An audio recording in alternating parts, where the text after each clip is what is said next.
요한계시록 7장.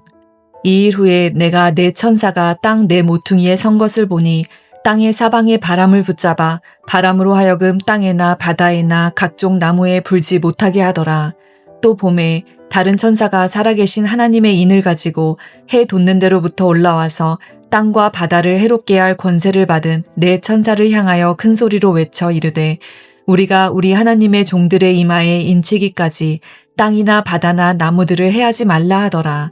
내가 인침을 받은 자의 수를 들으니 이스라엘 자손의 각 지파 중에서 인침을 받은 자들이 14만 4천이니 유다 지파 중에 인침을 받은 자가 1만 2천이요 르우벤 지파 중에 1만 2천이요 갓 지파 중에 1만 2천이요 아셀 지파 중에 1만 2천이요 납달리 지파 중에 1만 2천이요 므낫세 지파 중에 1만 2천이요 시므온 지파 중에 1만 2천이요 레위 지파 중에 1만 2천이요 이사갈 지파 중에 1만 2천이요 스불론 지파 중에 1만 2천이요 요셉 지파 중에 1만 2천이요 베냐민 지파 중에 인침을 받은 자가 1만 2천이라. 이 일 후에 내가 보니 각 나라와 족속과 백성과 방언에서 아무도 능히 셀 수 없는 큰 무리가 나와 흰옷을 입고 손에 종려가지를 들고 보좌 앞과 어린 양 앞에 서서 큰 소리로 외쳐 이르되 구원하심이 보좌에 앉으신 우리 하나님과 어린 양에게 있도다 하니 모든 천사가 보좌와 장로들과 내 생물의 주위에 서 있다가 보좌 앞에 엎드려 얼굴을 대고 하나님께 경배하여 이르되 아멘 찬송과 영광과 지혜와 감사와 존귀와 권능과 힘이 우리 하나님께 세세토록 있을지어다 아멘 하더라. 장로 중 하나가 응답하여 나에게 이르되 이 흰옷 입은 자들이 누구며 또 어디서 왔느냐. 내가 말하기를 내 주여 당신이 아시나이다 하니 그가 나에게 이르되 이는 큰 환난에서 나오는 자들인데 어린 양의 피에 그 옷을 씻어 희게 하였느니라. 그러므로 그들이 하나님의 보좌 앞에 있고 또 그의 성전에서 밤낮 하나님을 섬김에 보좌에 앉으신 이가 그들 위에 장막을 치시리니 그들이 다시는 줄이지도 아니하며 목마르지도 아니하고 해나 아무 뜨거운 기운에 상하지도 아니하리니 이는 보좌 가운데에 계신 어린 양이 그들의 목자가 되사 생명수 샘으로 인도하시고 하나님께서 그들의 눈에서 모든 눈물을 씻어주실 것임이라. 아멘. 요한계시록 6장은 여섯째 인이 떼어지면서 하나님의 심판이 시작되는 무서운 장면으로 끝납니다. 특별히 마지막 구절에서 사람들은 이렇게 외치죠. 그들의 진노의 큰 날이 이르렀으니 누가 능히 서리요. 그리고 요한계시록 7장은 바로 그 질문에 대한 하나님의 답변을 기록하고 있는데요. 누가 마지막 심판 앞에 설 수 있는가? 정답은 바로 하나님께 인침받은 백성들만 설 수 있음을 요한계시록 7장은 이야기해 주고 있습니다. 요한계시록 7장은 심판 이야기 가운데 삽입된 위로의 장이기도 합니다. 하나님은 심판을 보여주시기 전에 먼저 자기 백성을 보호하시고 끝까지 붙드신다는 사실을 요한계시록 7장을 통해서 살펴볼 수가 있습니다. 1절에서 8절 말씀을 보면 하나님의 인침받은 14만 4천 명에 대해서 이야기해 주고 있는데요. 요한은 네 천사가 땅의 사방에서 바람을 붙잡고 있는 모습을 보게 됩니다. 그리고 또 다른 천사가 나타나서 이렇게 외치죠. 3절 말씀을 보면 우리가 우리 하나님의 종들의 이마에 인치기까지 땅이나 바다나 나무들을 해하지 말라. 여기서 인침은 하나님의 소유와 보호를 의미합니다. 고대 사회에서 인장은 소유권과 권위를 나타냈습니다. 즉 하나님께서 자기 백성에게 인을 치신다라는 것은 너는 내 것이다라고 하는 선언입니다. 요한은 이스라엘 12지파에서 각각 12,000명씩 총 14만 4천 명이 인침을 받았다라고 기록하고 있습니다. 이것은 하나님의 온전한 백성을 상징하는 숫자이기도 합니다. 즉 하나님의 완전한 구속받은 백성을 의미합니다. 9절에서 11절의 말씀을 보게 되면 땅에서 하늘로 장면이 바뀌게 됩니다.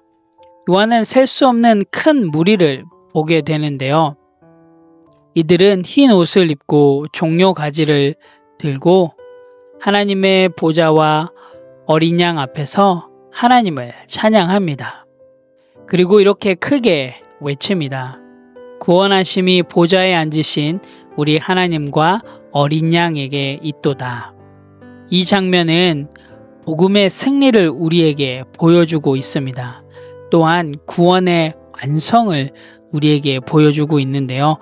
하나님 앞에서 구속된 자들의 기쁨과 승리를 살펴볼 수가 있습니다.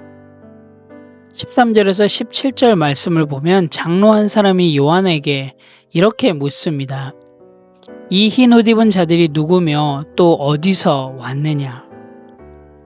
그리고 14절에서 그는 스스로 답을 합니다.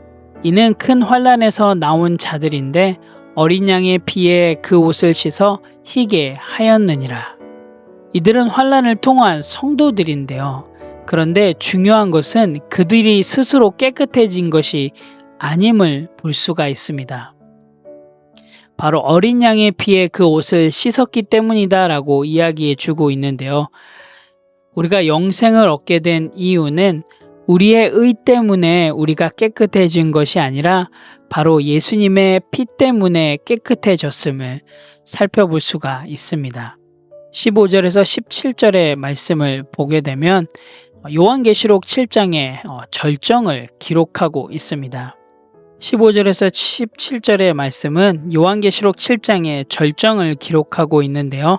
우리 한번 17절 말씀을 같이 읽어보도록 하겠습니다. 이는 보좌 가운데 계신 어린 양이 그들의 목자가 되사 생명수 샘으로 인도하시고 하나님께서 그들의 눈에서 모든 눈물을 씻어줄 것임이라. 어린 양, 즉 예수 그리스도가 우리를 영원한 생명수의 샘으로 인도하시는 목자로서의 역할을 하신다는 것을 강조하고 있습니다. 또한 하나님께서는 우리의 모든 고통과 슬픔, 즉 눈물을 씻어줄 것임을 약속하고 계십니다. 이것은 종말론적인 문맥에서 성도들에게 무한한 위로와 희망을 주며 궁극적인 구원과 회복에 대한 하나님의 사랑과 자비를 살펴볼 수 있습니다. 오늘 함께 읽은 요한계시록 7장을 통해서 또 오늘 하루 우리 삶 가운데 실행하고 실천할 부분들을 함께 나누기를 원합니다. 첫 번째로는 나는 하나님의 소유된 백성임을 기억하겠습니다 입니다. 오늘 3절의 말씀을 보게 되면 하나님께서 자기 백성들에게 인을 치셨음을 살펴볼 수가 있습니다. 이것을 통해서 우리가 좀 살펴볼 수 있는 건 성도는 세상에 속한 사람이 아니라 하나님께 속한 사람입니다. 그래서 우리의 정체성을 잃어버리는 순간 우리는 세상 속에서 흔들리게 됩니다. 하지만 우리의 정체성인 하나님께 속한 사람, 하나님의 자녀임을 기억하게 된다면 담대하게 살아갈 수 있습니다. 여러분, 오늘 하루 여러분은 하나님의 소유된 백성임을 꼭 기억하시기 바랍니다. 우리가 하나님의 자녀임을 기억하며 하나님의 소유된 백성임을 기억할 때 세상의 평가가 아닌 하나님의 평가를 더 중요하게 여기게 될 것입니다. 그리고 또한 어려움 속에서도 우리는 흔들리지 않을 것입니다. 왜냐하면 우리가 누구인지 알기 때문이죠. 오늘 하루도 여러분의 정체성을 기억하시면서 세상 속에서 당당하게 하나님의 자녀로서 또 건강한 성도로서 복음을 전하며 나아가시는 그런 귀한 하루의 삶이 되시기를 간절히 소원합니다. 두 번째로는 환난 속에서도 소망을 잃지 않겠습니다입니다.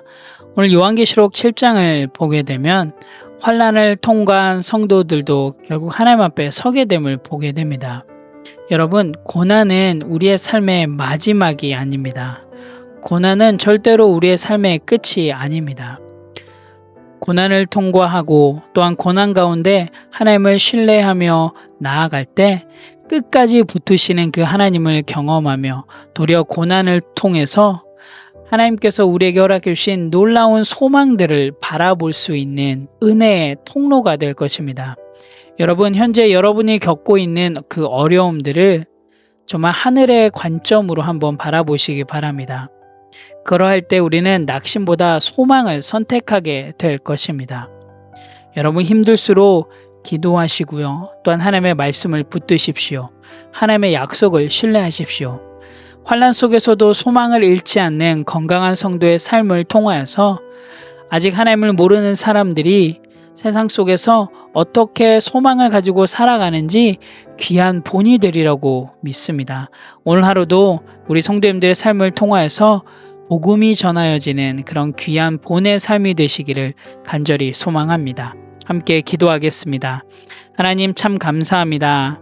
하나님 오늘도 요한계시록 7장 말씀을 통해서 또 하나님께서 주시는 소망을 바라보며 살아가기를 원합니다.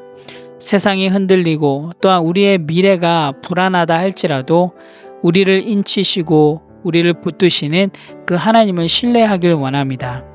하나님 오늘 하루도 나의 정체성을 잊지 않길 원합니다. 하나님의 인침받은 하나님의 백성으로서 하나님의 자녀로서 정말로 그 믿음대로 그 정체성대로 살아갈 수 있도록 인도하여 주시옵소서.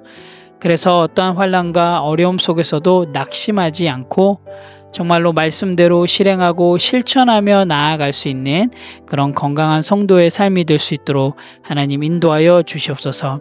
우리에게 찾아오는 어려움과 환난과 고통 가운데서도 주님께서 우리의 목자가 되어 주셔서 생명수 샘으로 인도하여 주시고 또한 우리의 눈물을 씻어 주시리라고 믿고 오늘도 그 믿음으로 넉넉히 승리할 수 있도록 인도하여 주시옵소서.